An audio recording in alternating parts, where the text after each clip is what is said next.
We wanted to give you an update of where we are with our house renovation. We've been here for 2.5 years and we've made big progress in the hallway.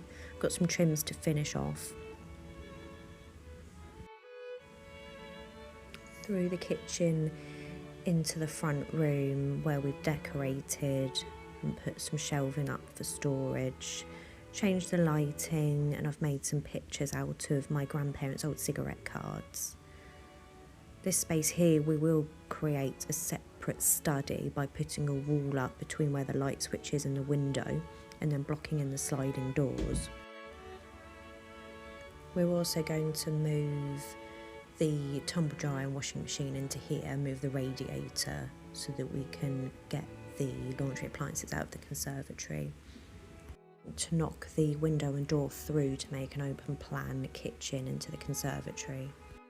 Going upstairs, we put the handrail in and been decorating. We replaced the stairs, if you remember watching one of our previous videos.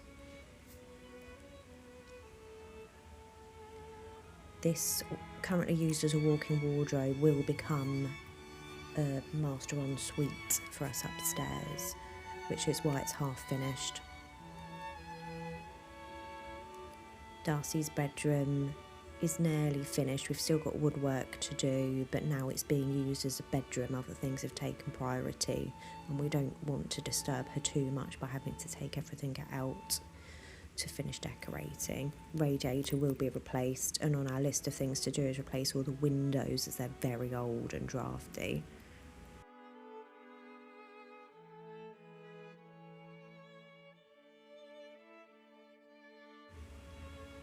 Going into our bedroom, this is one room we haven't done anything with other than replace the floor. No skirting boards, we haven't changed the architrave, the radiator needs replacing, we haven't finished plastering or painting the ceilings, haven't changed any of the furniture.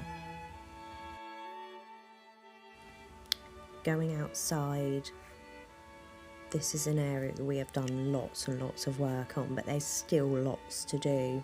So down the driveway side of the house, we've got 3 planters that we've built for fruits and vegetables.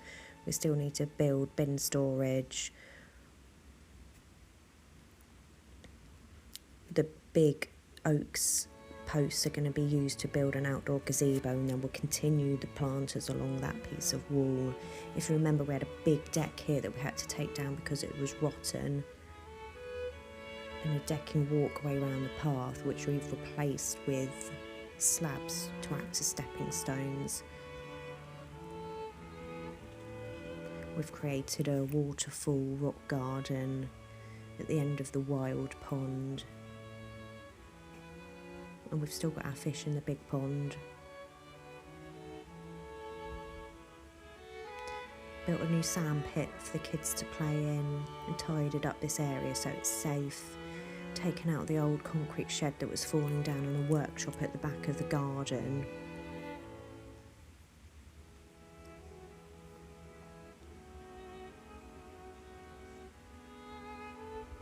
The kids love playing in the hanging swing, and we also have a hammock that we put up when the weather's nice. We did have a brick wall down the side of this part of the garden which got knocked down when one of our trees got blown over in Storm Eunice, which you can watch a video of as well.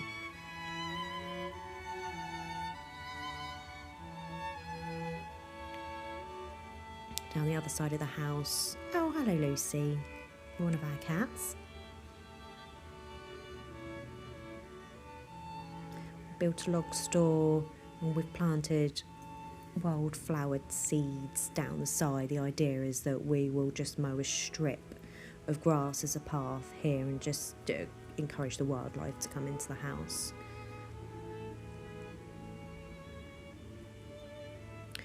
So here we're going to knock down both brick planters and create a big patio area so we can have an outdoor kitchen, dining and seating area so that we can enjoy the summers. At the moment this just isn't practical with the wheelchair and Charlie coming outside.